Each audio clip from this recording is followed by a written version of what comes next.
से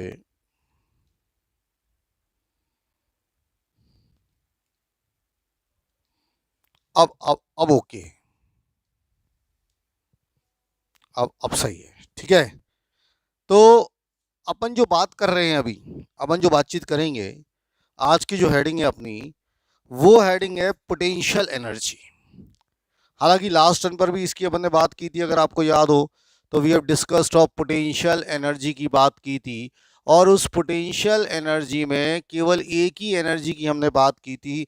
मैं आपको याद दिलाता हूँ, उस पोटेंशियल एनर्जी में हमने एक एनर्जी की बात की थी, जिस एनर्जी को हम कहते थे ग्रेविटेशनल पोटेंशियल एनर्जी, या बचपन से आप पोटेंशियल एनर्जी जानते हो, MgH। ये हमने ड्राइव कर लिया था साहब। ये जो ड्राइव कर लिया था हमने, कि जो MgH नाम की शख्सियत है, इसको हमने ड्राइव कर लिया था, इसको हमने सीख लिया था साहब कि MgH नाम की चीज़ क्या होती है।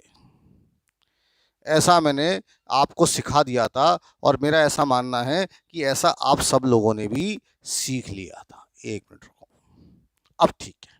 तो ये सब चीज़ें अपन सीख चुके थे। और इसमें मैं आपको याद दिला देता हूँ कि ज़मीन पर एक बॉडी रखी थी अर्थ पर, और यहाँ से इस बॉडी को अपन ऊपर ले गए थे। जितना वर्क डन किया था उसको MgH कहते थे, और वही पोटेंशियल एनर्जी थी। ये बात अपन ने की थी। दूसरी बात मैंने आपसे जो की थी, कंजर्वेशन ऑफ एनर्जी की। कंजर्वेशन ऑफ एनर्जी, ये मैंने आपको समझाया था कि according to conservation of energy, energy can neither be created nor destroyed, only it can be converted from one form to another form. एक फॉर्म से वो दूसरे फॉर्म में चली जाती है। ऐसी चर्चा हमने की थी कि एनर्जी को हम ना तो क्रिएट कर सकते, ना ही डिस्ट्रॉय कर सकते उसको, लेकिन एक फॉर्म से दूसरे फॉर्म में बदल सकते हैं। और अलग अलग पॉइंट्स पर आपने देखा था, पूरे बोर्ड को हमने 3 हिस्सों में डिवाइड कर दिया था, और उन 3 हिस्सों में अलग अलग पॉइंट्स पर हमने एनर्जी निकाली थी, और तीनों केसेस में एनर्जी की जो वैल्यू आती थी वो सेम आती थी। ऐसा मैंने आपको लास्ट टर्न पर समझा दिया था, और आप ऐसी बातें समझ गए थे। तो ये सब बातें अपन ने लास्ट टर्न पर साफ कर ली थी। कंजर्वेशन ऑफ एनर्जी हमने देख ली थी, ये सब बातें कर ली थी। ग्रेविटेशनल पोटेंशियल एनर्जी हमने देख ली थी। ये सारी की सारी बातें अपन लोगों ने लास्ट टर्न पर कर ली थी। अब यहां पर एक दूसरी बात आती है, यहाँ पर एक दूसरी चीज़ होती है जो हमें समझना है। अभी हमें न्यूमेरिकल सेक्शन पर आना है कुछ एनर्जी के, फिर हम दूसरी बात पर आएंगे। पहले हम कुछ न्यूमेरिकल्स पर आ रहे हैं, क्वेश्चन लिखना चाहते हैं, जिससे कि हमारी बात समझ में आ जाए, और जिससे कि हम लोग दिमाग में घुस जाए कि हमें क्या करना है। पहला क्वेश्चन है, एक व्हीकल है। क्वेश्चन लिखें फटाफट, न्यूमेरिकल से शुरू करेंगे, क्लास को न्यूमेरिकल से शुरू कर रहे हैं। व्हीकल, व्हीकल आप जानते हैं गाड़ी है ऑफ मास। पहला क्वेश्चन आज का, vehicle of mass 15 quintal. 15 quintal, एक कुंटल में 100 किलो होते हैं। 15 quintal, vehicle of mass 15 quintal, एक कुंटल में 100 किलो होते हैं। Climbs up a hill, climbs up a hill, ऊपर जा रही है, ऊपर, climbs up a hill 200 metre high. Question समझना, 200 मीटर हाई। तो एक व्हीकल है, एक व्हीकल है, और वो हिल पर चल रही है, और हिल जो है वो 200 मीटर ऊपर है। हिल जो है वो 200 मीटर ऊपर है। तो एक व्हीकल है 200 किलो की, 15 कितने कुंटल की व्हीकल दे दी अपन ने, तो आपको एक व्हीकल दे दी, इतने कुंटल की व्हीकल है। और ये जो व्हीकल है साहब, चली जा रही है 200 मीटर हाई, दिख रहा है। तो व्हीकल है 200 मीटर हाई जा रही है। इसके बाद इसमें लिखा है, it then moves, it then moves, इसके बाद वो चलती है। इट देन मूव्स, इसके बाद वो चली। It then moves on a road with a speed of, on a road with a speed of 30 metre per second. Question समझना यार। तो पहले तो वो 200 मीटर हाई पर पहुंच गई, और 200 मीटर हाई पर पहुंचने के बाद वो चलती है 30 मीटर पर सेकेंड की स्पीड से। It moves with speed of 30 metre per second. Find the mechanical energy stored in a vehicle, mechanical energy stored in a vehicle, कितनी मैकेनिकल एनर्जी उस व्हीकल में है? स्मॉल जी की value 10 है। Find the potential sorry mechanical energy stored in a vehicle, तो कितनी mechanical energy उस vehicle में स्टोर होगी? You to find that mechanical energy, ऐसा आपको निकालना है। बात समझ में आ गया? तो आपको मैकेनिकल एनर्जी निकालनी है, कितनी है मैकेनिकल एनर्जी? मैंने बताया था दो चीजों का सम होता है, पहली काइनेटिक एनर्जी और दूसरी पोटेंशियल एनर्जी। भिड़ जाओ, करो और देखो आंसर क्या आता है, फटाफट बताओ आंसर। ये पहला क्वेश्चन है, जल्दी जल्दी से हमें क्वेश्चंस को निपटाना है।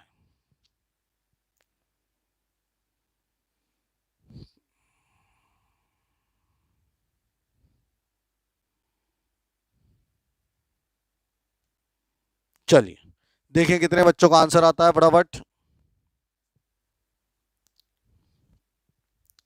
मैकेनिकल एनर्जी कितनी होगी?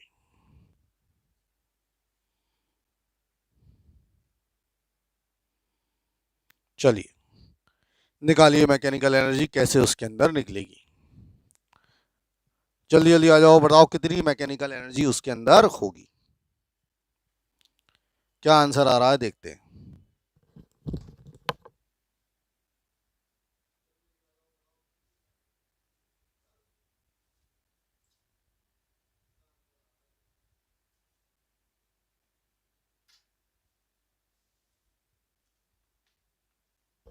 एनर्जी निकालनी पड़ेगी, तो आ गया होगा आंसर, जल्दी बताओ। पहले तो पोटेंशियल एनर्जी कितनी आ रही है? विक्की, कुलदीप, जल्दी जल्दी जल्दी जल्दी, कितनी कितनी आ रही है एनर्जी, जल्दी देखो। हाँ, प्रांजलि गोयल ने आंसर भेजा है, वेरी गुड। देखो सबसे पहले तो पोटेंशियल एनर्जी निकाल लो, तो पोटेंशियल एनर्जी निकलेगी mgh से, और जब पोटेंशियल एनर्जी आप निकालोगे mgh से, तो मास है 15 इंटू 100, 1500। क्यों 1500? क्योंकि वो 15 कुंटल है, और g की वैल्यू 10 लेनी है, और h 200 मीटर है। इसको सॉल्व कर लो, तो 15 इंटू 2 30, 15 इंटू 2 30, 1 2 3 4 5 इंटू 10 की पावर 5 जूल्स आ रही है। 30 इंटू 10 की पावर 5 जूल्स।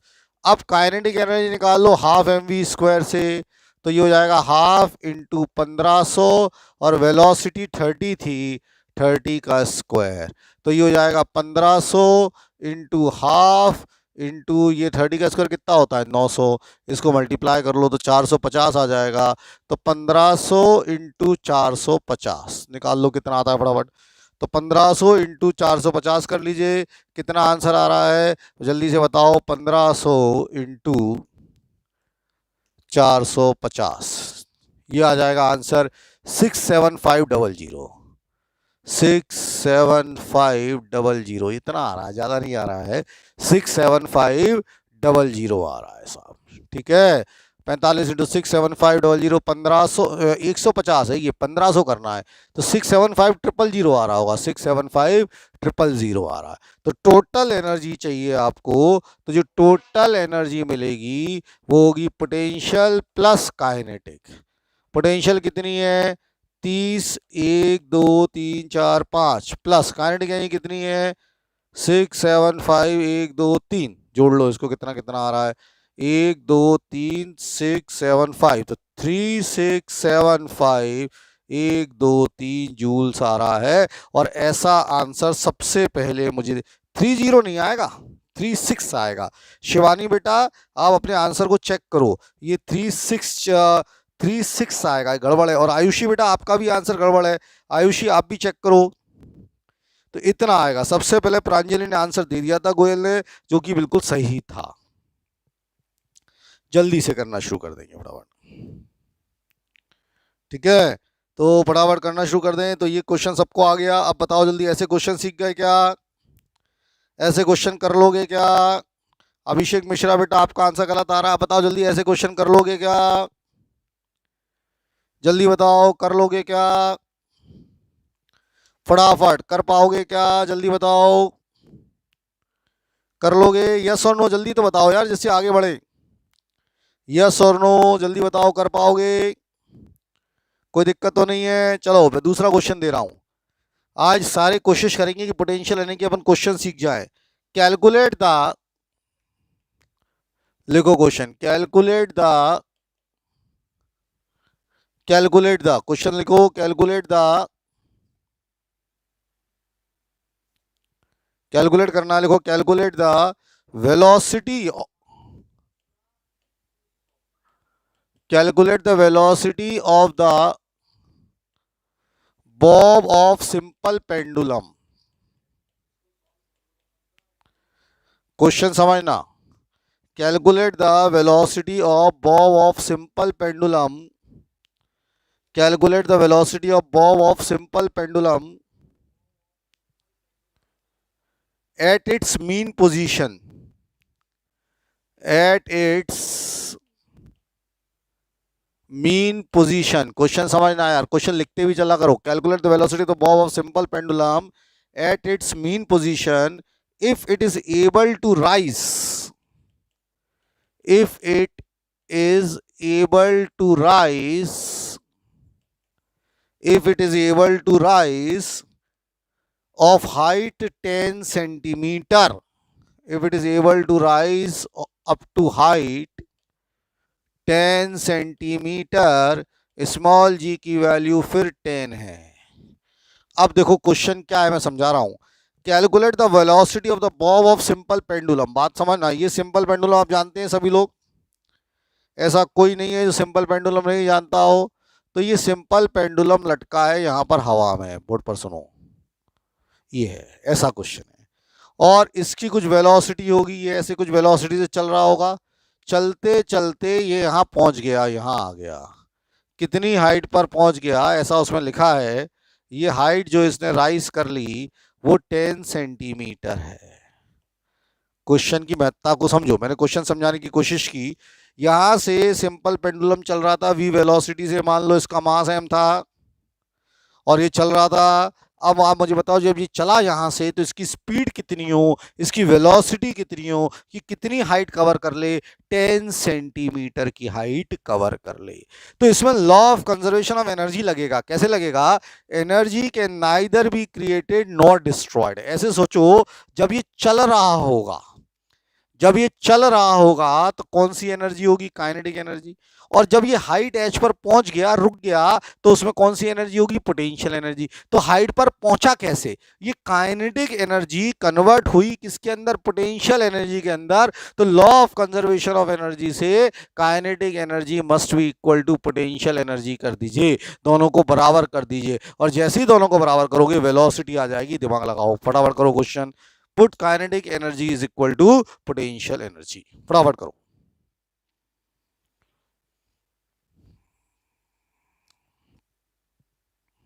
लगाओ दिमाग।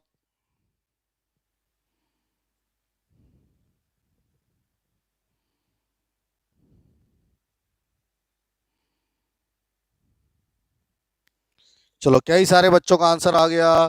तो देखो, प्रांजलि ने फिर निकाल लिया जल्दी से, प्रांजलि ने फिर निकाल लिया जल्दी से। तो प्रांजलि का आंसर सबसे पहले आ गया, सही आ गया है। एक और बच्चा है मानस राय, मानस राय का भी आंसर सही आ गया है। वेरी गुड बेटा। बाकी लोग करो, दिमाग लगाओ। थोड़ा आराम आराम से मैं इसलिए करा रहा हूँ कि क्वेश्चंस पर आपकी ग्रिप आ जाए। संदीप शर्मा का आंसर आ गया है, मुश्ताक का आंसर आ गया है। वेरी गुड बेटा, बहुत बढ़िया। ग्रुप में ही आंसर दे जाया करो, ग्रुप में ही आंसर दे दो जिससे जल्दी जल्दी हो जाए।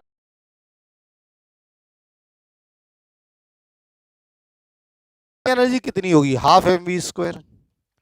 और जब ये ऊपर पहुंचेगा तो पोटेंशियल एनर्जी कितनी होगी? mgh, मास कट जाएगा तो v स्क्वायर आ गया 2gh। तो 2g 10 है और हाइट 0.1, 0.1 क्यों है? 10 सेंटीमीटर को मीटर में कन्वर्ट करो। तो यहां से v स्क्वायर की वैल्यू आ गई, देखोगे तो 2 आ गई। तो वेलोसिटी कितनी हो गई? √2। 1.4 metre per second is the correct answer. तो इतनी वेलोसिटी से ये पेंडुलम चलेगा, तब जाके ये 10 सेंटीमीटर की हाइट पर पहुंच पाएगा। और अब मुझे लग रहा है कि ये सब बातें आप लोग सीख रहे हैं। अब मुझे लग रहा है इतनी बातें आप लोगों के दिमाग में घुस गई। क्लियर हो गए क्वेश्चंस? कर पाओगे ऐसे क्वेश्चंस? जल्दी बोलो, आगे बढ़ जाएं। चलिए, अब हम दूसरे क्वेश्चन पर आ रहे हैं। दूसरे क्वेश्चन को समझो। Girl of mass 40 kg। Next question है, गर्ल ऑफ मास, एक लड़की है, गर्ल ऑफ मास 40 kg। तो एक लड़की है 40 किलो की, गर्ल ऑफ मास 40 kg, ठीक है, sits in a swing, seats in a swing, swing मतलब वो झूला होता है, झूला नहीं लगा रहता घर में, हम ऐसे ऐसे कर देते हैं। तो girl of mass 40 kg seats in a swing formed by a rope, formed by a rope, रस्सी, 6 मीटर लॉन्ग। क्वेश्चन समझना यार। तो एक लड़की है जिसका मास 40 किलो है, sits in a swing formed by rope 6 metre long. Person pulls, एक पर्सन है, आदमी है, वो झूले को नहीं झुलाते, पर्सन पुल्स, पर्सन पुल्स, दिमाग लगाना, person pulls the swing, the swing, person pulls the swing to to aside, to aside, एक तरफ ले गया, इसको खींच दिया, person pulls a swing to a side, person pulls the swing to a side so that rope makes an angle of 60 degree। क्वेश्चन समझना, person pulls the swing to a side so that ropes makes an angle of 60 degree with vertical, with vertical। Question समझ में आया? Person ने उसको side में खींचा, जिससे वो झूला नहीं होता, झूला जो झूलते हैं अपन, जैसे कहीं गार्डन में झूला होता है तो अपन ऐसे ले जाते हैं, तो 60 डिग्री का एंगल बना दिया, 60 डिग्री, ठीक है। What is the gain in potential energy, what is the gain in potential energy. Question लिख लो, मैं क्वेश्चन समझाता हूं। What is the gain in potential energy, तो कितना गेन होगा पोटेंशियल एनर्जी में।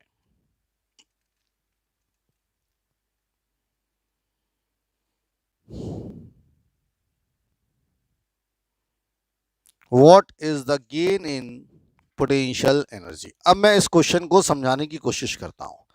देखो यार, ये झूला है, सिंपल पेंडुलम की तरह ही झूला होगा, ये झूला है, ये झूला है यार, यहाँ पर है, ये लड़की है, ये गोल जो है ये गर्ल है, ये गोल गर्ल है। अब एक आदमी ने इस झूले को ऐसे खींचा और ये यहाँ आ गया, ऐसे आ गया, ऐसे, और ये जब ये ऐसे आ गया, ऐसे आया, तो इसने एंगल तो बनाया ये वाला 60 डिग्री का। ये कितने डिग्री का एंगल बनाया? 60 डिग्री का। तो जो हाइट पता कितनी है? इतनी हाइट कवर हुई। फिगर से अगर अपन देख रहे हैं और फिगर से अपन कुछ समझते हैं, इसको ज्वाइन कर दें तो इतनी हाइट आपकी कवर हो गई। ये तो ऐसे चला गया यार, ऐसे। बात समझ आ रहा है? फिगर समझो यार, इतनी हाइट कवर हो गई। तो सवाल है, इसमें कितनी पोटेंशियल एनर्जी होगी? व्हाट इज गेन होगा? लगाओ दिमाग, कैसे होगा क्वेश्चन।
एक बच्चे का आंसर आया मानस राय का, बिल्कुल सही है, मानस का आंसर सही आ रहा है। मानस राय ने आंसर निकाल दिया है। और अभी किसी का आंसर मुझे दिख नहीं रहा है, केवल मुझे माइनस का दिख रहा है। 1200 जूल्स वरुण हिरानी का दिख रहा है। ओके, जी को 10 ले लो, जी को 10 ले लो, 1200 जूल्स आएगा। वरुण का सही है, शिवानी का सही है, मानस आकांक्षा तोमर का सही है, बिल्कुल सही है। आयुषी बेटा आपका एक जीरो कम रह गया, आयुषी ने एक जीरो की कुछ गड़बड़ कर दी है। बहुत अच्छा क्वेश्चन है, दिमाग लगाना पड़ेगा इसके अंदर। और जिन लोगों को बाकियों का नहीं आया, गुनगुन का सही है, जी को 9.8 ले रही है गुनगुन, इसलिए सही आ रहा है। अगर आप जी को 10 लेंगे तो 1200 आएगा। सुनो, जी को अगर आप 10 ले रहे हैं तो 1200 आ रहा है, और जी को 9.8 लेंगे तो 1176 आएगा। अब जिन लोगों को नहीं आया क्वेश्चन, वो क्वेश्चन को समझेंगे, वो क्वेश्चन को देखेंगे। यहाँ पर थोड़ा सा फिगर कॉम्प्लिकेटेड आ रहा है, तो मैं नया फिगर बना रहा हूँ। यहाँ पर फिगर थोड़ा सा कॉम्प्लिकेटेड आ रहा है, तो मैं इसको अपने शब्दों में बना रहा हूँ, बोर्ड पर देखें।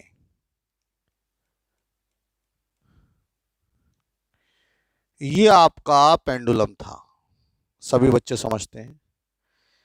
इसको ऐसे खींचा, ऐसे, और पेंडुलम यहाँ आ गया, मान लो यहाँ आ गया, ठीक है। अब ये अगर 6 यहाँ तक, ये भी 6 होगा यार, ये भी 6 है। अब मैंने मान लो यहाँ से परपेंडिकुलर बना लिया, और ये हाइट एच हो गई,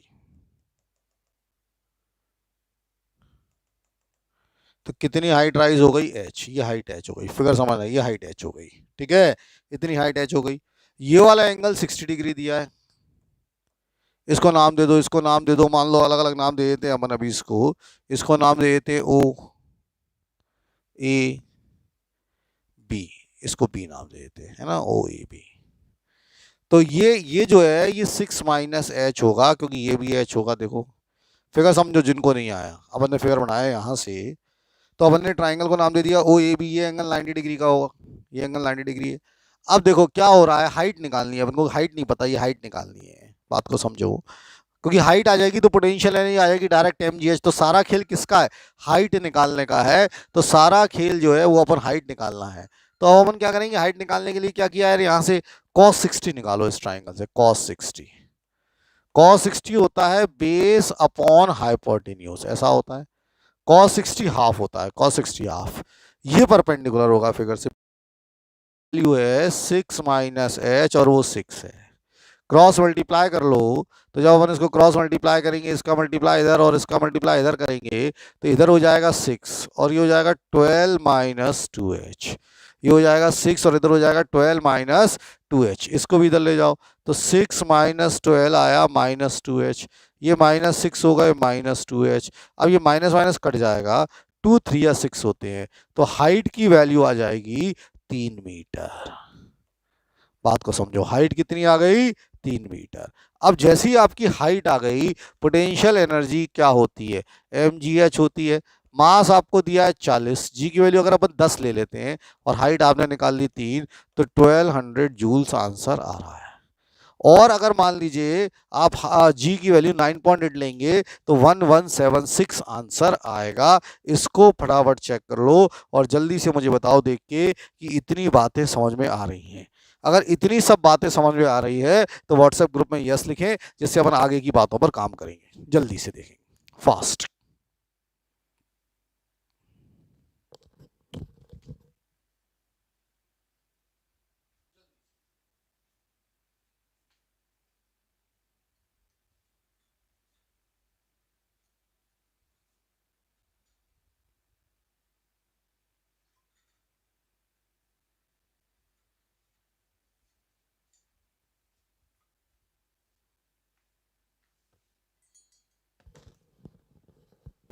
अब आने लगे होंगे क्वेश्चंस, ऐसा मेरा मानना है। तो फटाफट जल्दी जाए और व्हाट्सएप ग्रुप में यस लिखिए अगर सब बातें समझ में आ रही हैं, और समझ में तो आ ही रही है, इसमें तो कोई दोहरा ही नहीं है कि भाई समझ में नहीं आ रही होंगी। ऐसा तो मुझे नहीं लगता कि कोई बच्चा ही कहेगा कि समझ में नहीं आ रही साहब, है ना। फिर आगे बढ़ जाते हैं, क्लियर है। देखो सभी बच्चे रिप्लाई करने में भी इतने आलसी हैं, इतने आलसी बच्चे हैं रिप्लाई करने में, कि रिप्लाई भी नहीं होता, आ रहा समझ में तो रिप्लाई भी नहीं करना चाहते।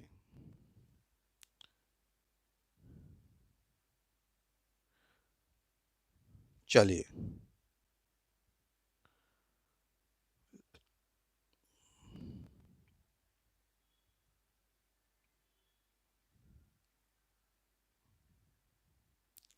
नेक्स्ट क्वेश्चन है, नेक्स्ट क्वेश्चन पर आएंगे। नेक्स्ट क्वेश्चन सुनो। Ball at rest, ball at rest मतलब बॉल आराम कर रही थी। Ball at rest is dropped, उसको गिरा दिया। Ball at rest is dropped from 12 metre height. Question समझें। बॉल एट रेस्ट, एक बॉल है जो रेस्ट में है, उसको ड्रॉप कर दिया कितने मीटर हाई से? 12 metre high. It loses it loses 25%, it loses 25% of its kinetic energy, on striking the ground. It loses 25% of its kinetic energy on striking the ground. Then find the height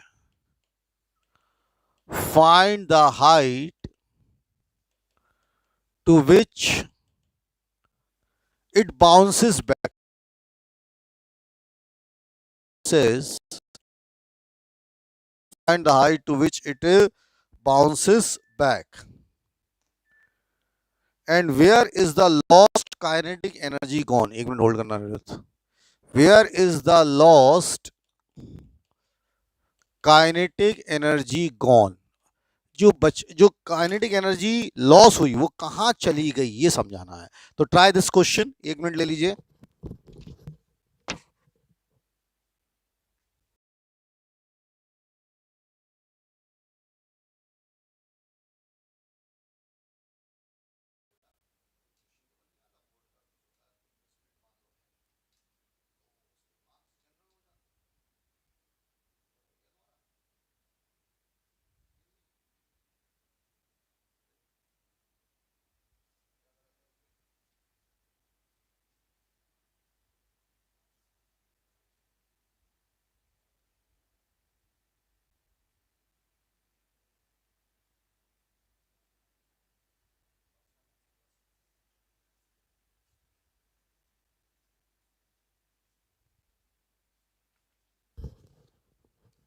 तो question का मतलब समझो, जैसे ball है, अब वो ball क्या है? रेस्ट में है। मेरी बात समझो, बॉल जो है वो रेस्ट में है। जैसे अपन खेलते नहीं है घर में, आप याद करो, ये घर वाला ही एग्जाम्पल है। जब अपन छोटे थे बॉल से खेलते थे, तो मैं आपको याद दिलाता हूँ क्या होता है।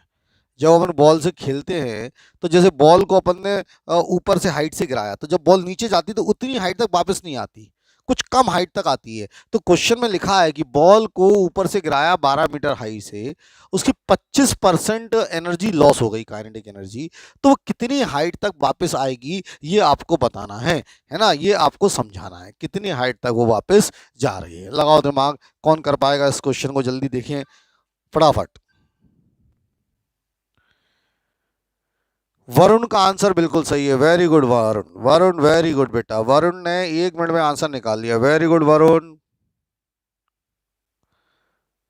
वरुण ने बिल्कुल सही आंसर निकाल लिया है। तुरंत तुरंत में आंसर वरुण ने निकाल लिया। बाकी बच्चों का भी आंसर नहीं आया है, ठीक है। अभी केवल वरुण का आंसर आया है, बाकी लोगों का आंसर नहीं आया है। चलो जल्दी समझाओ। अभी एक ही बच्चे ने आंसर निकाला है, वरुण ने, और उसका आंसर सही है। बाकी लोगों ने तो अभी सोचा ही नहीं कि क्या होगा। आकांक्षा तोमर का आंसर आ गया। वेरी गुड आकांक्षा तोमर बेटा, आकांक्षा तोमर का आंसर आ गया, बिल्कुल सही है।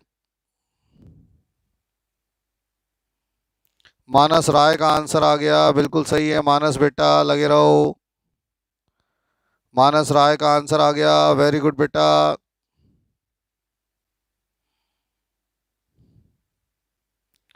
ये सही आंसर आ रहे हैं इन लोगों के, बिल्कुल सही है। और बताओ बेटा, और किसी का भी आंसर नहीं आया है? और अभी आंसर नहीं आए हैं?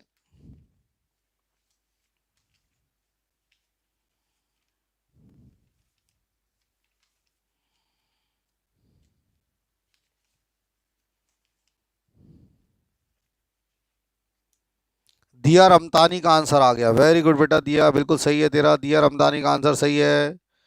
एक बच्चे का और आ गया स्कंद, स्कंद का आंसर आ गया 9 मीटर आंसर आएगा। देखो अब कैसे आएगा, बोर्ड पर समझो। बॉल को अपन ने कितनी हाइट से टपकाया? बॉल गिरी 12 मीटर हाइट से। बॉल 12 मीटर हाइट से गिरी नीचे। तो 12 मीटर हाइट से गिरी तो बॉल में कौन सी एनर्जी थी? Potential energy. कितनी थी? mgh। बॉल का मास कितना है? बॉल का मास कितना है पता नहीं है। 12 मीटर हाइट से गिरी, बॉल के अंदर जो एनर्जी थी ऊपर से जब गिरेगी तो पोटेंशियल एनर्जी होगी। ठीक है, ऐसा समझो, जो भी होगी। अब जब ये गिरी, मान लो इसमें ई एनर्जी थी। कितनी एनर्जी थी? ई। मेरी बात समझो, ई एनर्जी थी। अब बॉल यहां से गिरी और बॉल गिर के ऊपर पहुंची। मान लो ये एच हाइट तक पहुंची। कितनी हाइट तक पहुंची? एच हाइट तक। एच हाइट तक। तो इसके अंदर कितनी एनर्जी होगी? 75%। 75/100 ही। ये बात लोगों को समझ में नहीं आती। मैं तो डायरेक्ट कर रहा हूं, कोई काइनेटिक एनर्जी निकाल रहा थी, सिंपल सी बात कर रहा हूं। देखो, ई एनर्जी थी जब ये गिरी। मेरी बात समझो, कितनी एनर्जी थी? ई। अब 25% लॉस हो गया। 25% अगर एनर्जी लॉस हो गई तो कितने परसेंट बच गई? 25%।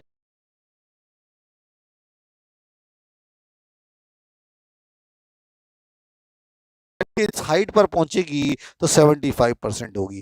कहने का मतलब ये हुआ कि mgh1, मान लो ये h1 हाइट से आया और ये mgh2 के बराबर होगा 75/100 का मल्टीप्लाई करके, क्योंकि 75% होगी। अब देखो m और g तो कटेगा क्योंकि मास तो वही रहेगा। अब हाइट कितनी है? 12। ये हाइट निकालनी है। और 75/100 कितना होता है? 25, 3 और 4। तो हाइट 2 आ गया। 3 4 12 आ रहा है। क्या हो गया? 75% हो गया ना। हाइट कितनी थी? 12 मीटर थी ना।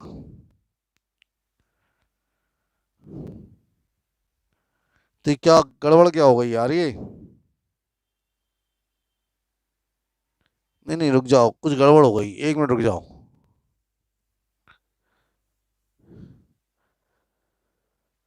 हम्म इसकी जो, हाँ, ये 75/100 ही से गई होगी ऊपर।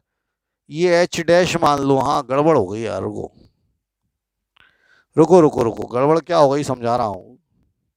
ये एच डैश मान लो हाइट गई।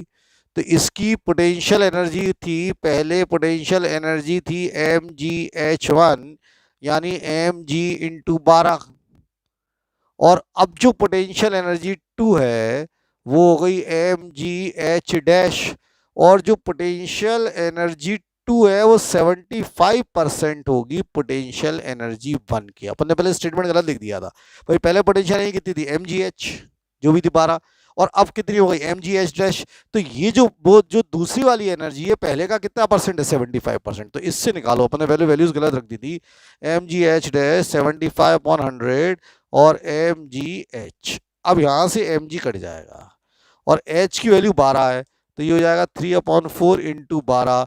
4 3 या 12, तो 9 मीटर आ जाएगा। इस तरह से आएगा। अब समझ लो। तो आंसर आ रहा है कितने मीटर? 9 मीटर। अब फटाफट जल्दी से चेक कर ले और समझ ले और जल्दी से बताए, देख के क्या ये सब बातें क्लियर हो गई? जल्दी से, फास्ट।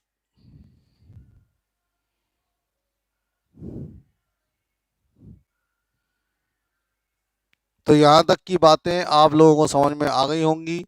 यहाँ तक की बातें आप लोगों को क्लियर हो गई होंगी।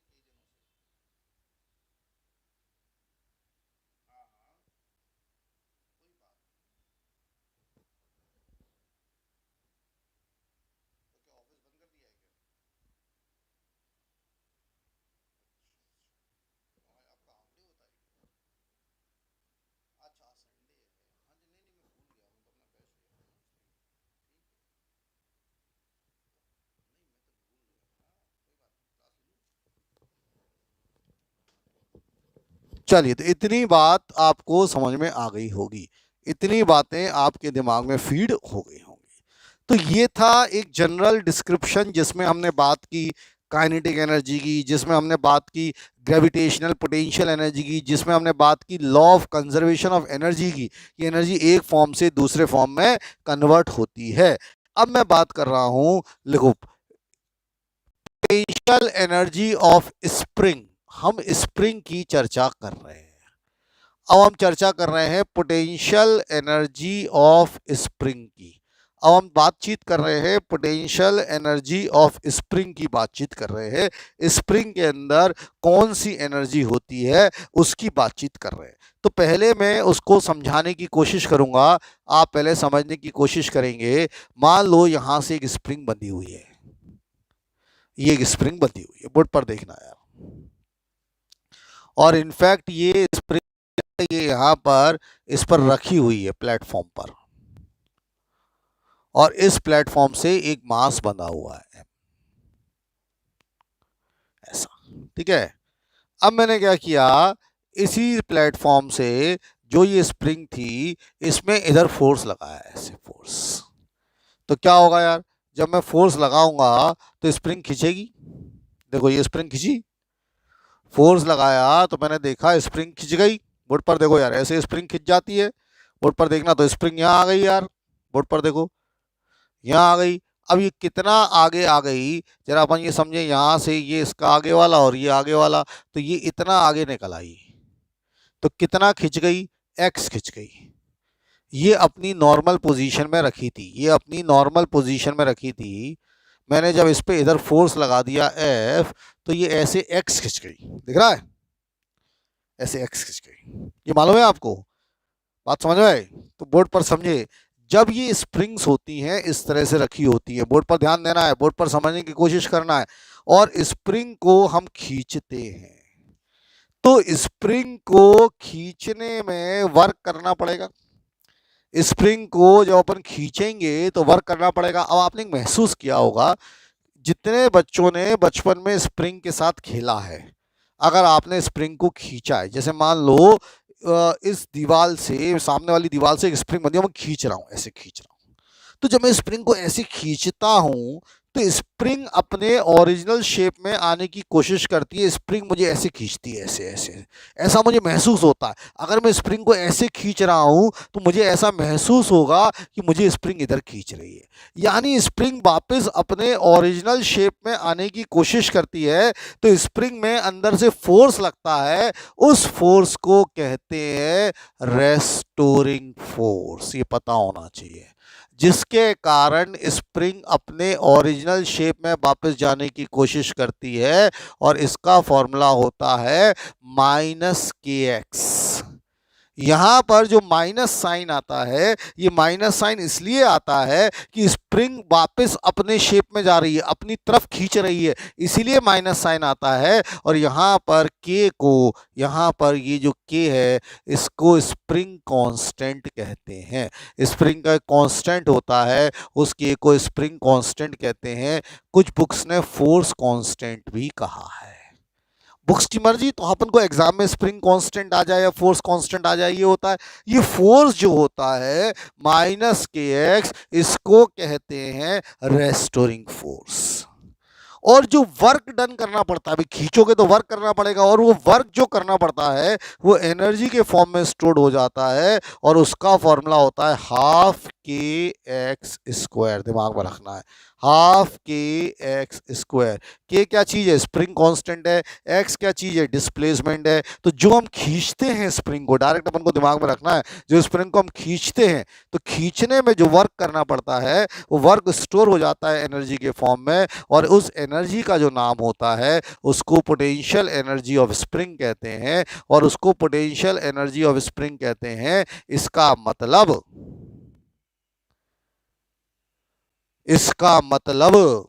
ये वर्क करना पड़ता है। तो लिखो potential energy of a spring, फटाफट, पोटेंशियल एनर्जी ऑफ ए, लिखना शुरू करें, potential energy of a spring. लिखो द वर्क डन ऐसा लिखो, पहला पॉइंट पॉइंट्स में लिखना है, इसका डेरिवेशन नहीं करना, पॉइंट्स में लिखना है। पॉइंट नंबर 1 लिखो, the work done in stretching a spring, ऐसा लिखें, the work done in stretching a spring, work done in stretching a spring is stored in the form of energy. Work done in stretching a spring is stored in the form of energy. Work done in stretching a spring is stored in the form of energy known as potential energy. Known as potential energy. The work done, दोबारा सुनो, the work done in stretching a spring, work done in stretching a spring is stored in the form of energy known as potential energy of the spring, known as potential energy of the spring, and it is given by, लिखें, u से denote करते हैं, u is equal to w is equal to half के x square, u is equal to w is equal to half के x square, where लिखो, where k is constant of proportionality, where k is नहीं, where k is spring constant, ऐसा लिख लो, where k is spring constant और force constant, k को spring constant या force constant भी कहते हैं, where k is spring constant और force constant and x is displacement in the spring, x जो है वो displacement in the spring है, बात समझ गए, के को स्प्रिंग कांस्टेंट या फोर्स कांस्टेंट कहते हैं और एक्स जो है बच्चों वो डिस्प्लेसमेंट है स्प्रिंग के अंदर, x is displacement in the spring. Point number 2 लिखेंगे, point number 2, when a spring is stretched, इसके बारे में लिख रहे हैं, इसके बारे में, पॉइंट नंबर 2 लिखें, when a spring is stretched, जब स्प्रिंग को खींचते हैं, when a spring is stretched then when a spring is stretched then internal force acts on the spring, ऐसा लिखना है, when a spring is stretched then, जब spring को अपन खींच रहे हैं, when a spring is stretched then internal force acts on the spring, then internal force acts on the spring which then internal force acts on the spring which try to bring the spring, then internal force acts on the spring which try to bring the spring to its original position, which try to bring the spring to its original position, which try to bring the spring to its original position. Excuse me, दोबारा सुन ले, when the spring is stretched, when the spring is stretched, then internal force acts on the spring, then internal force acts on the spring which try to bring the spring to its original position, which try to bring the spring to its original position. This force is called restoring force. This force is called restoring force, ये लिखा है, this force is called restoring force which is given by F is equal to minus kx. This force is called restoring force which is given by F is equal to minus kx. बात समझ में आ रहा है? Here minus sign, लिखो, here minus sign shows the direction of force. Here minus sign shows the direction of force, जो minus sign है ये direction of force बताता है, यार minus sign shows the direction of force, यहाँ पर जो माइनस साइन है ये फोर्स की डायरेक्शन बताता है, यार minus sign shows the direction of force, तो वही के स्प्रिंग कांस्टेंट है, एक्स डिस्प्लेसमेंट है, और ये फिगर बना लो आप जल्दी से, ये सारे फिगर बना लो जिससे पोटेंशियल एनर्जी ऑफ स्प्रिंग समझ में आ जाएगी, जल्दी से फिगर बना लो फास्ट।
चलिए नोट डाउन हो गया, सभी बच्चों ने नोट डाउन कर लिया। एक नई चीज़ और सिखा रहा हूँ, यहाँ से देखेंगे नई चीज़, काम की चीज़ है, वो नेक्स्ट पॉइंट पे लिखेंगे हम। अब बोर्ड पर देखो, नेक्स्ट काम की चीज़ मैं क्या बता रहा हूँ, यहीं पर लिख देता हूँ, ऊपर ही थोड़ा सा समझा रहा हूँ। देखो, जो पोटेंशियल एनर्जी होती है स्प्रिंग की, वो होती है हाफ के एक्स स्क्वायर। बोर्ड पर देखना, पोटेंशियल एनर्जी स्प्रिंग की कितनी होती है, हाफ के एक्स स्क्वायर। दिख रहा है, ये लिखा है, पोटेंशियल हाफ के एक्स स्क्वायर होता है। अब जो फोर्स है बेटा, फोर्स वो होता है माइनस के एक्स, लेकिन ये माइनस केवल फोर्स की डायरेक्शन शो कर रहा है। बोर्ड पर ध्यान देना, फोर्स जो होता है वो माइनस के एक्स होता है, लेकिन ये जो माइनस के एक्स है, यहाँ पर जो माइनस है वो केवल और केवल फोर्स की डायरेक्शन बता रहा है, बाकी तो माइनस का कोई मतलब है नहीं, तो इसका मतलब दूसरे शब्द में फोर्स के एक्स है। तो मैं इसी को ऐसा लिख सकता हूँ फॉर्मूले को, हाफ के एक्स इंटू एक्स। भाई एक्स स्क्वायर को मैंने एक्स इंटू एक्स लिख दिया, और ये जो के एक्स है, ये जो इतना के एक्स है, ये फोर्स है। भाई डायरेक्शन को हटा दें तो फिर पोटेंशियल एनर्जी का एक और फॉर्मूला हो जाता है हाफ एफ एक्स। तो पोटेंशियल एनर्जी के दो फॉर्मूले याद रखने हैं स्प्रिंग में, पहला हाफ के एक्स स्क्वायर और दूसरा हाफ एफ एक्स। ये दो फॉर्मूले दिमाग में रख लें। तो पोटेंशियल एनर्जी के दो फॉर्मूले हो गए, पहला कौन सा हो गया, हाफ के एक्स स्क्वायर, ये दिख रहा है, और दूसरा कौन सा हो गया, half F x. Half F x कैसे आया मैंने आपको समझा दिया, तो इस तरह से नोट डाउन कर लें। तो पोटेंशियल एनर्जी के दो फॉर्मूले, पहला फॉर्मूला हाफ के एक्स स्क्वायर, और उसी को लिखते हैं हाफ के एक्स इंटू एक्स, क्योंकि के एक्स की जो वैल्यू है ना, ये एफ हो जाएगा, तो हाफ एफ एक्स आ जाता है। इस तरह से पोटेंशियल एनर्जी के दो फॉर्मूले जनरेट हो जाते हैं। आप फटाफट दोनों फॉर्मूले को जल्दी से लिख लें। तो पोटेंशियल एनर्जी के, आज से कोई पूछे कितने फॉर्मूले हो गए, दो फॉर्मूले हो गए। कौन कौन से दो फॉर्मूले हो गए, दो फॉर्मूले क्लियर हो गए, जल्दी से नोट डाउन कर लो।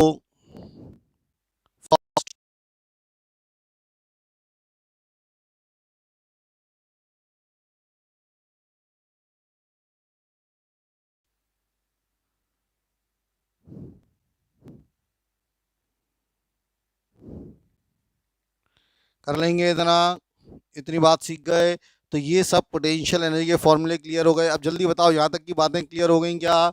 अगर यहाँ तक की बातें क्लियर हो गई तो मैं आगे बढ़ता हूँ, और नहीं हुई तो जल्दी से बताओ, आप जल्दी से बताओ। पहले अगर यहाँ तक की बातें क्लियर हो गई तो फटाफट यस लिखो, जिससे अपन आगे बढ़ जाएं। जल्दी बताओ, यहाँ तक की सारी बातें क्लियर हो गई तो फटाफट फास्ट यस लिखिए, जल्दी से फटाफट ग्रुप में जाओ, यस लिखो, जल्दी जल्दी जल्दी फटाफट ग्रुप में जाओ और यस लिखो, जल्दी जल्दी जल्दी, फास्ट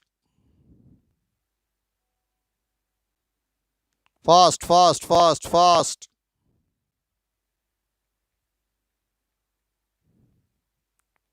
फास्ट, जल्दी देखो,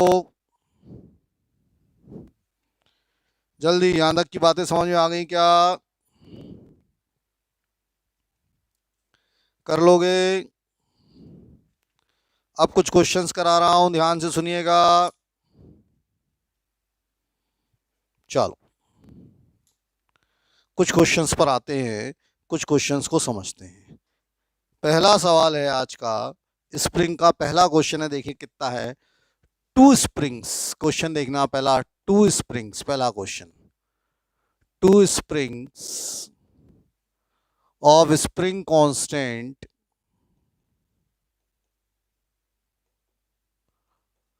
K1 and K2, two spring of spring constants K1 and K2 दिया है कि वन ज़्यादा है K2 से, मतलब पहली स्प्रिंग का स्प्रिंग कांस्टेंट ज़्यादा है K2 से। दो स्प्रिंग्स हैं, एक स्प्रिंग कांस्टेंट पहले का K1, दूसरे का K2, given that K1 is greater than K2, they are stretched by, they are stretched by same force, question समझना, they are stretched by same force, दोनों को सेम फोर्स से स्ट्रेच किया, they are stretched by same force, दोनों में force same लगा। दिमाग लगाना, they are stretched by same force, ठीक है, ऑन विच स्प्रिंग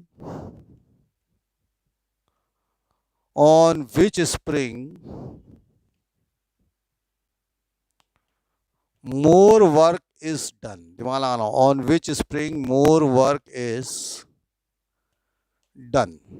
ऑप्शंस हैं first spring, second spring, same work on both,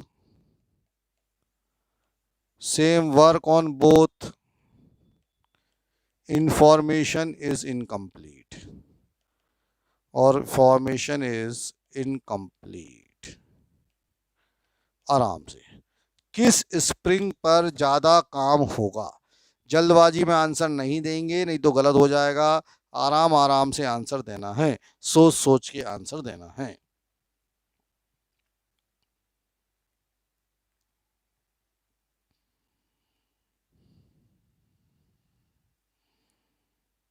चलो लगाओ दिमाग, कैसे होगा?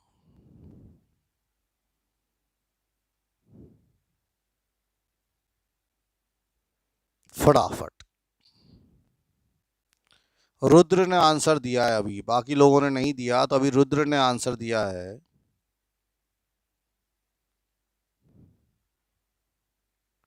अभी केवल रुद्र ने आंसर दिया है, बाकी लोगों का क्या है?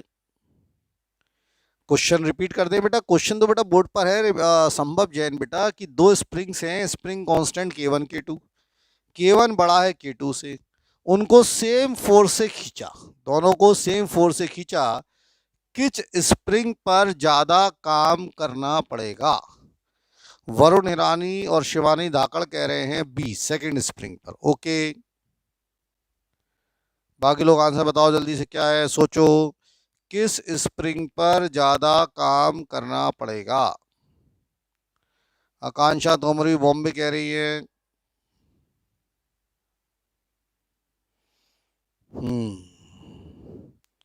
कुछ बच्चे फर्स्ट कह रहे हैं, जैसे अभी दिव्यांश शर्मा है, ये फर्स्ट कह रहा है।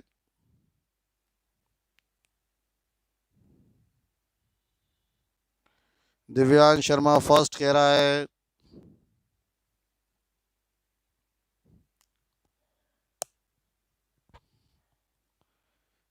चलो,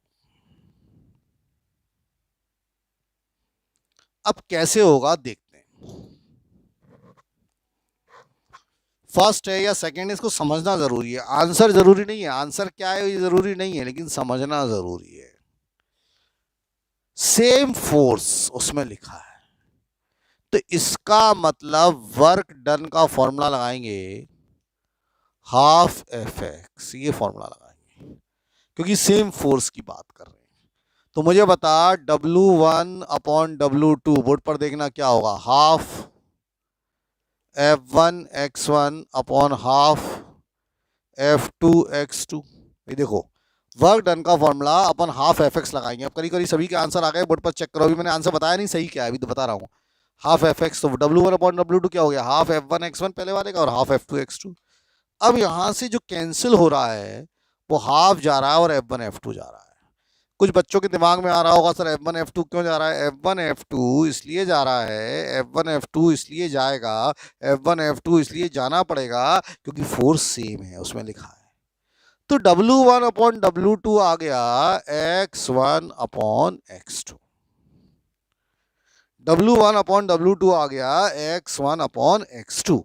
लेकिन हमें K के टर्म्स में आंसर दिया है कि K1 ज्यादा है K2 से। अब मेरी बात सुनना, आगे कैसे होगा, बोर्ड पर देखना, इधर देखना, समझना, बहुत महत्वपूर्ण बात चल रही है। फोर्स होता है माइनस KX, अगर आपको याद हो, रेस्टोरिंग फोर्स मैंने बताया था वो माइनस KX होता है, ऐसा मैंने आपको बताया था, ऐसा मैंने आपको समझाने की कोशिश की थी और ऐसा आप समझे थे।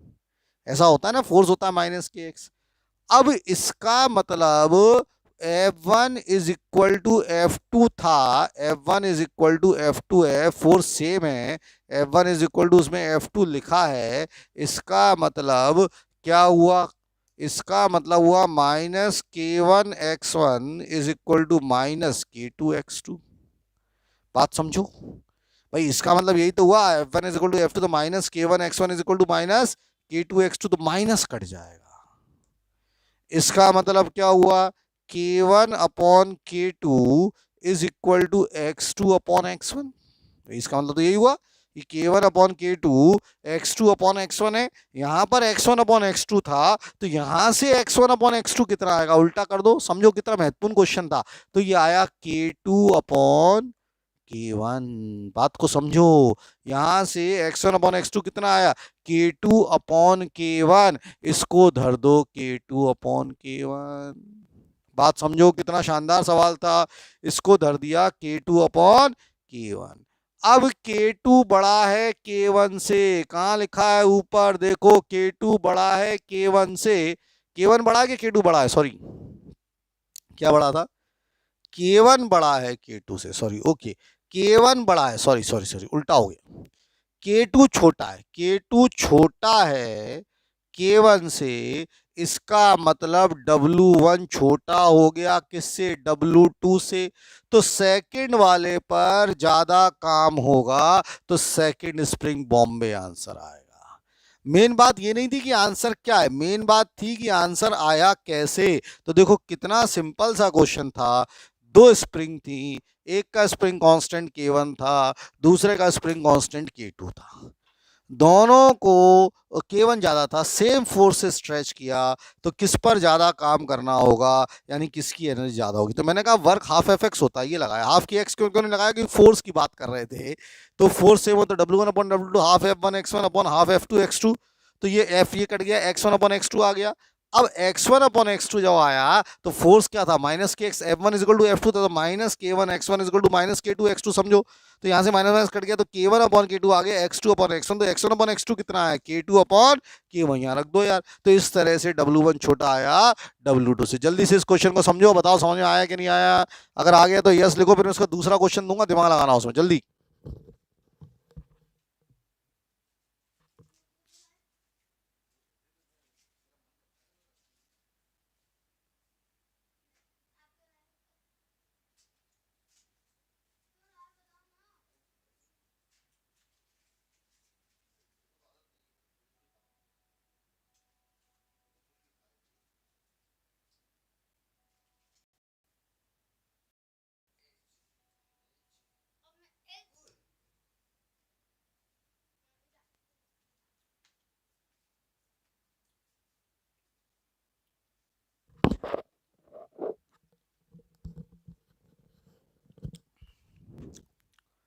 क्लियर हो गया होगा, अबे बताओ जल्दी, क्लियर है, बहुत बढ़िया क्लियर है, अब आया समझे,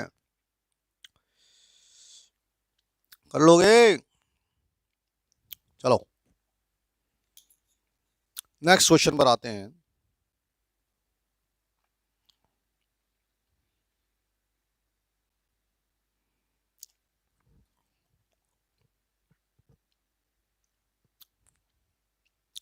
लिखो question,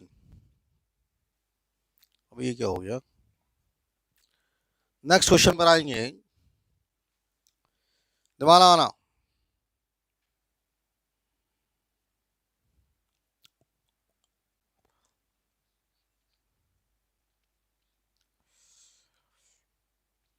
length of a steel wire, length of a steel wire is increased by, length of a steel wire is increased by 0.5 centimeter, 0.5 centimeter when it is loaded, loaded मतलब force लगा है, when it is loaded with, when it is loaded with weight of 5 kg,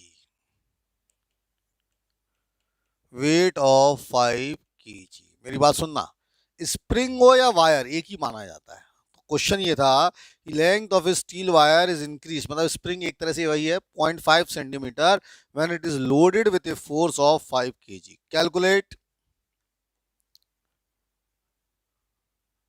first force constant, force constant मतलब वही spring constant of wire. Second work done, work done लगाओ दे। तो force constant निकालना है और वर्क डन निकालना है। Sign का कोई मतलब नहीं होता, आप तो केवल क्या करेंगे, उसका आंसर निकाल ले, मैग्नीट्यूड निकाल लें।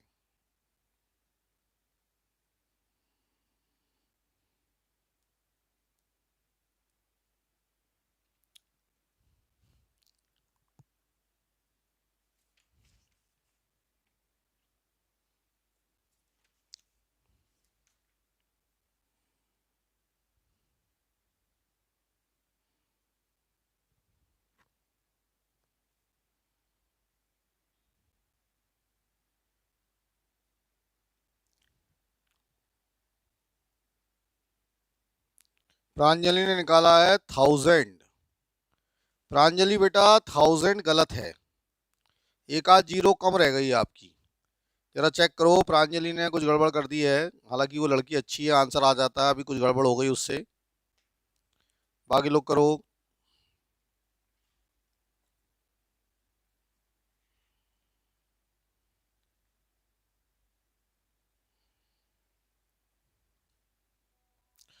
9800, ओके। मुश्ताक ने निकाल लिया 9800। जी की वैल्यू 10 ले लो। मुश्ताक बेटा जी की वैल्यू आपने 9.8 ले ली है, 10 ले लोगे तो आंसर आ जाएगा। बिल्कुल सही है आपका आंसर 9800। 10 से 10 की पावर 4 आ जाएगा। मुश्ताक ने जी को 9.8 लिया है, इसीलिए ऐसा आंसर आ रहा है। बिल्कुल सही है। वरुण का आंसर आ गया 10 की पावर 4। वेरी गुड बेटा वरुण। और वरुण ने तो वर्क डन भी निकाल लिया 0.125। बिल्कुल सही है। देखो कुछ था नहीं क्वेश्चन में। क्वेश्चन में क्या दिया था कि जो वायर है वो ऐसे है, देखो ये वायर लटका, व्हाइट रंग का वायर है, ये वायर लटका हुआ था ऐसे, वायर लटका था। अब इसमें अगर अपन मास लटका देंगे, मास, तो नीचे कितना फोर्स लगेगा, एम जी लगेगा ना यार, नीचे मास लटका तो एम जी लगेगा। तो जो एम जी फोर्स होता है वो माइनस के एक्स होता है। माइनस का तो मैंने बताया था कोई मतलब है नहीं, डायरेक्शन बताता है। अब यहाँ पर फोर्स क्या हो जाएगा, एम जी यार, और माइनस का कोई मतलब है नहीं, के एक्स। अब मास कितना दिया था वायर का, 5 किलो, जी ले लो 10, के निकालना है, और एक्स की वैल्यू दी हुई थी कितनी, 0.5 सेंटीमीटर। तो 0.5 अपॉन 100। अब कुछ बच्चों को ये बात समझ में नहीं आती, 0.5 अपॉन 100 क्यों कर रहे हैं। 0.5 अपॉन 100 इसलिए कर रहे हैं कि सेंटीमीटर को मीटर में चेंज कर रहे हैं। तो के की वैल्यू कितनी आ गई, 5 इंटू 10 इंटू 100, ये ऊपर और नीचे 0.5। 0.5 का ये एक जीरो और ऊपर चला जाएगा, 5 से कैंसिल हो गया। तो के की वैल्यू आ गई 10 की पावर 4 यूनिट न्यूटन पर मीटर। ध्यान रखना के का। अच्छा कुछ बच्चे के का यूनिट पूछ सकते हैं कि न्यूटन पर मीटर कैसे आया। तो देखो एफ इज इक्वल टू क्या होता है, के एक्स माइनस हटा दो, तो के का फॉर्मूला क्या होगा, एफ अपॉन एक्स। और एफ क्या है, फोर्स, तो न्यूटन। और एक्स क्या है, डिस्टेंस, मीटर। तो के का यूनिट लिख लेना, न्यूटन पर मीटर होता है। तो इस तरह से आ गया। अब आपसे दूसरा फोर्स वर्क डन पूछा है, तो हाफ के एक्स स्क्वायर लगा दो। हाफ के एक्स स्क्वायर, तो हाफ के की वैल्यू कितनी है, 10 की पावर 4, और एक्स कितना है, 0.5 सेंटीमीटर है, तो 0.5 अपॉन 100 की पावर 2, ये आएगा। तो ये आ जाएगा हाफ 10 की पावर 4, ऊपर आ गया 0.5 का स्क्वायर 0.25, और 100 का स्क्वायर 10 की पावर 4, यही आ रहा होगा। ये 10 की पावर 4 कैंसिल हो जाएगा, तो इसको सॉल्व कर लो, 2 से डिवाइड कर लो, तो 0.125 जूल्स।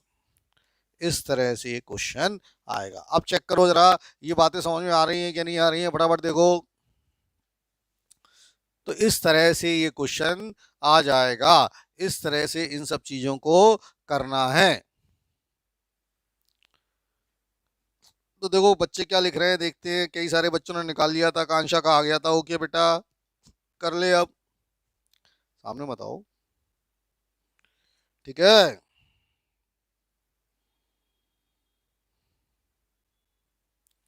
तो इतनी बात समझ में आ गई होगी। इतनी बात क्लियर हो गई होगी, ठीक है। यहां तक बात समझ में आ गई क्या? जल्दी बताओ, फिर दूसरा क्वेश्चन दूं, जल्दी बोलो, कर लोगे? कर पाएंगे? अबे बोलते नहीं हो तुम। आ गया सबको? एक और क्वेश्चन दे रहा हूं, अब तो आ रहा है ना। एक और क्वेश्चन दे रहा हूं, करके दिखाना जरा। क्वेश्चन लिखो, अच्छा क्वेश्चन है। Potential energy of a spring, potential energy of a spring when stretched by,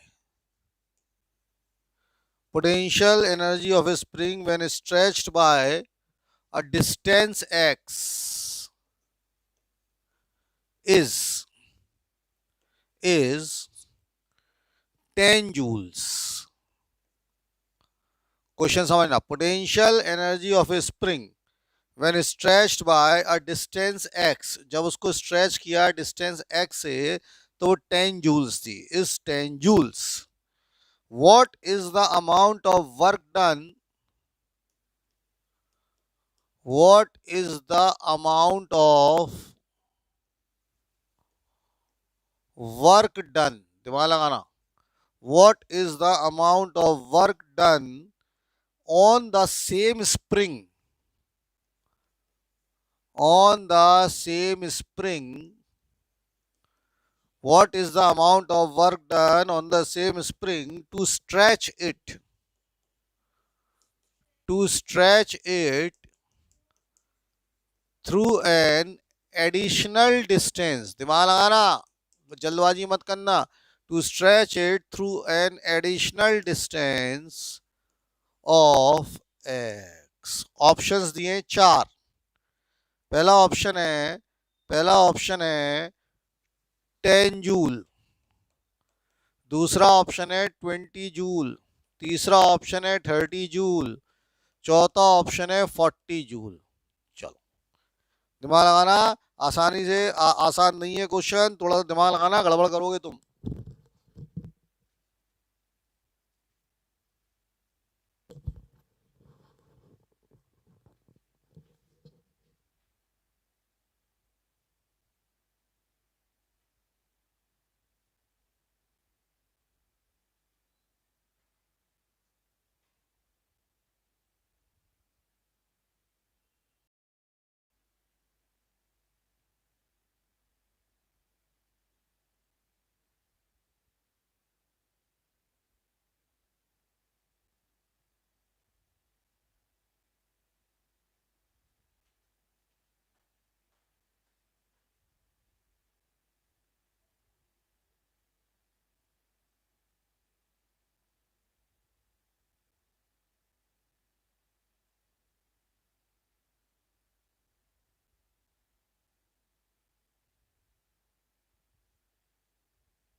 अभी एक बच्चे का आंसर आया, 2 का आ गया, संभव अग्रवाल का आ गया, आकांक्षा का आ गया, इशिका का आया है, गुनगुन का आया है। अब सही किसका अभी देखते हैं। आयुषी का आ गया, इशिका ने भेजा है, गुनगुन ने भेजा है, संभव अग्रवाल ने भेजा है। देखते हैं साहब क्या आंसर आएगा। और बच्चे कहाँ हैं, और औरों का देखें। और किस किस का, वरुण का आंसर आ रहा है, वेरी गुड वरुण। आयुषी का आ गया, और कोई 30 भेज रहा है, कोई 40। विशेषता का आया है, विशेषता ने अलग ही आंसर भेजा है 20। मानस राय ने भेजा है आंसर 30। सिमरन ने भेजा है ए का मतलब हो गया 10 जूल। ओके सिमरन। प्रांजलि ने 20 भेजा है, रुद्र ने 30 भेजा है। तो कई सारे बच्चों के अलग अलग फॉर्मेट के आंसर्स मुझे देखने को मिल गए हैं। अब अपन समझे आंसर क्या है और कैसे है। तो पहले तो मैं आपको करेक्ट आंसर बता रहा हूं। करेक्ट आंसर है 30 जूल्स। करेक्ट आंसर है कितने जूल्स? 30 जूल्स। अब देखो कैसे होगा। पहले स्प्रिंग को स्ट्रेच किया था, ये स्प्रिंग थी और इसको स्ट्रेच किया, ये x डिस्टेंस है, ये इतनी स्प्रिंग हुई x। तो यहां पर जो वर्क डन था, जो काइनेटिक एनर्जी, जो पोटेंशियल एनर्जी थी, वो 10 जूल्स थी। वो 10 जूल्स थी। तो यहां पर पोटेंशियल कितनी थी? 10 जूल्स।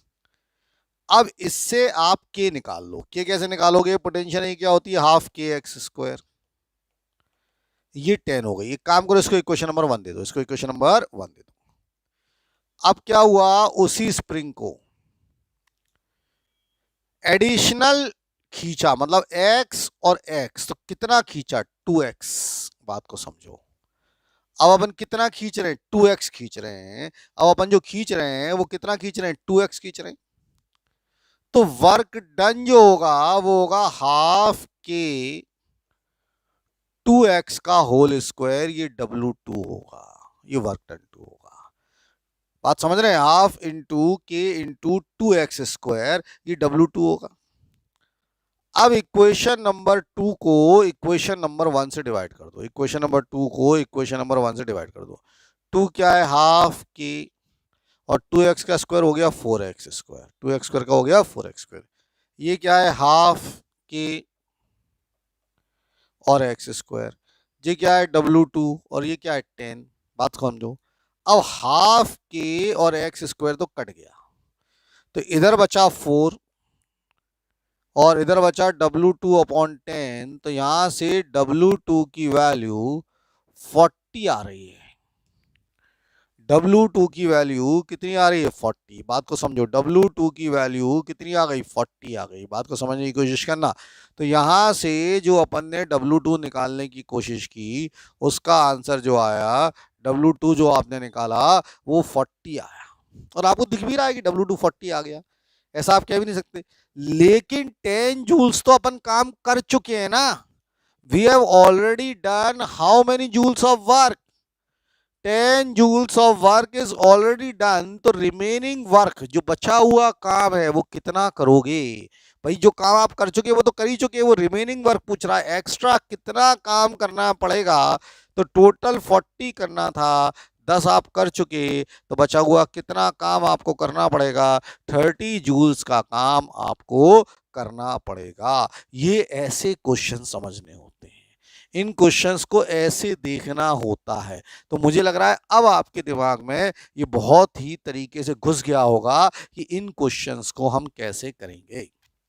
तो जिन बच्चों का गलत था बेटा, आरू सही करो उसको, बाकी लोग सही करो इसको। जिन बच्चों का भी गलत है, और जो गलत हुआ वो क्यों हुआ वो ठीक है, लेकिन अब गलत हो गया, आप तो समझो। समझ गए? कर पाओगे? घुस रही है दिमाग में बात? जल्दी बोलो, ये बात समझ में आ रही है क्या? घुस रही है बात? समझ में आ रही है क्या? जल्दी बताओ। तो टोटल 40 होगा, लेकिन एक्स्ट्रा काम कितना करना पड़ेगा? 10 जूल का आप कर चुके, तो 40 में से 10 को माइनस कर दो, तो एक्स्ट्रा काम जो करना पड़ेगा वो कितने जूल होगा? 30 जूल होगा। समझ गए? क्लियर है? और आज का आखिरी सवाल बहुत ध्यान से करना है, देखिए दिमाग लगाना है। आज का आखिरी सवाल है साहब। एक बॉल है 10 किलो की, दिमाग लगाना। ये चली आ रही है 20 मीटर पर सेकंड से। ठीक है, एक बॉल है 10 किलो की, ये चली आ रही है 20 मीटर पर सेकंड से। यहां पर ये स्प्रिंग है, स्प्रिंग, इसका स्प्रिंग कांस्टेंट दिया था 10 न्यूटन पर मीटर। क्वेश्चन समझो। क्वेश्चन इज, ये बॉल चली आ रही है 20 मीटर पर सेकंड से। ठीक है, a ball is coming with a speed of 20 metre per second. Language अपने आप समझ लेना, 10 किलो की बॉल है। And it comes and collide with this spring. इस स्प्रिंग के साथ भिड़ गई, ये स्प्रिंग के साथ भिड़ गई। अब स्प्रिंग के साथ भिड़ गई तो स्प्रिंग दबेगी, स्प्रिंग से आज भिड़ेगी तो स्प्रिंग दबेगी। By how much amount, by how much amount spring compresses, spring कितने उससे दब जाएगी, कंप्रेसेस कितने अमाउंट से स्प्रिंग दब जाएगी, मतलब स्प्रिंग कितनी दब जाएगी इस बॉल के भिड़ने के बाद। लगाओ दिमाग, क्या सवाल है। तो हमारे पास एक बॉल थी 10 किलो की, वो चली आ रही थी। बॉल जब 10 किलो की चली आ रही थी तो भिड़ गई। किससे भिड़ गई? स्प्रिंग से भिड़ गई। और स्प्रिंग से भिड़ गई तो स्प्रिंग दब गई। और जब स्प्रिंग दब गई तो कितनी दब गई ये आपको बताना है। लगाओ दिमाग, करो क्वेश्चन कैसे होगा।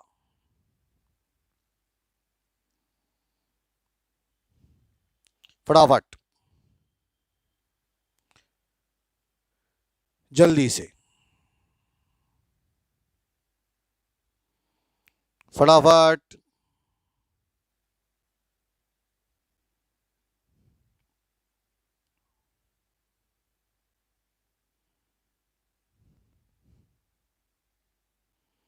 बताओ आंसर। दिव्यांशी बेटा तुम हो क्या क्लास में? अगर हो तो यस लिखो।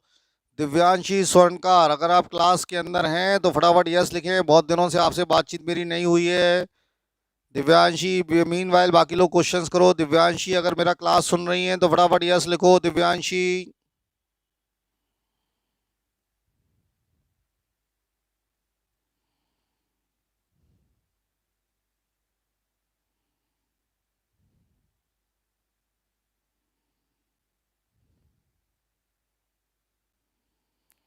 अभी एक बच्चे ने आंसर दिया है मंजू, 1 मीटर। ओके, वरुण का 20 मीटर। अरे इतना ज्यादा, देखते हैं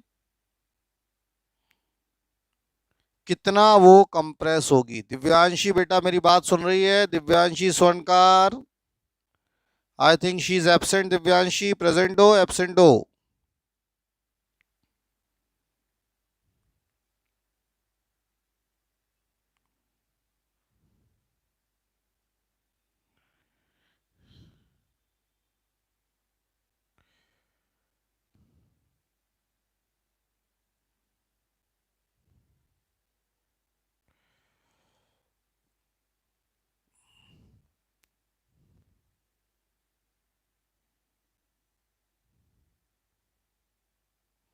आया आंसर?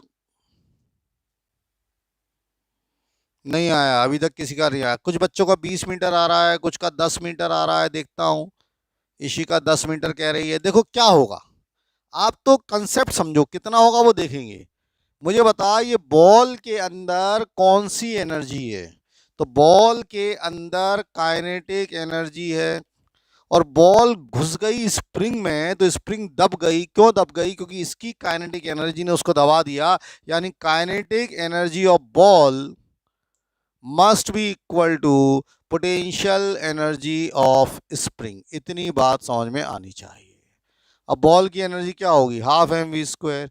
स्प्रिंग की एनर्जी क्या होती है? हाफ के एक्स स्क्वायर। इससे अपन को निकालना है, हाफ कट जाएगा यार। अब निकालते हैं। मास कितना है? 10। वेलोसिटी कितना है? 20 का स्क्वायर। के कितना है? 10। के कितना है? 10। और एक्स स्क्वायर यहाँ से दब गया तो एक्स स्क्वायर आ गया 20 का स्क्वायर। बिल्कुल सही है, 20 मीटर दब जाएगा। एक्स आ गया 20 मीटर। यानी वो जो कंप्रेस होगी वो कंप्रेस होगी 20 मीटर कंप्रेस हो जाएगी। तो इतनी बातें आप लोगों को समझ में आ गई। इतनी बातें समझ में आ गई। कई बच्चों का सही था, अनन्या का सही था, अनन्या शर्मा का सही था, आयुषी ने हालांकि गलत कर लिया था। तो इतनी बातें आपको समझ में आ रही हैं। जल्दी बताओ, आ रही हैं क्या नहीं आ रही हैं? क्लियर हो रही हैं क्या नहीं हो रही हैं? अबे बोला तो करो, क्लियर हो रही हैं क्या नहीं हो रही हैं? बातें समझ में आ रही हैं क्या नहीं आ रही हैं? जल्दी बताओ, इतनी बातें क्लियर हो रही हैं क्या नहीं हो रही हैं? बोला तो करो भाई। अगर आप बोलोगे ही नहीं, अगर आप बताओगे ही नहीं तो हमें कैसे पता चलेगा आपको हमारी बातें समझ में आ रही हैं?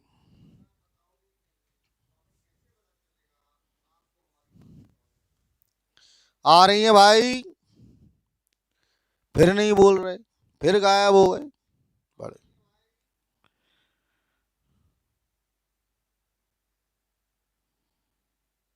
आ रही है, बात समझ में आ रही है। बच्चे कह रहे आ रही है, समझ में आ रही है, चिंता नहीं, बच्चे कह रहे आ रही है भाई, बात समझ में आ रही है। ठीक है, बात समझ में आ रही है।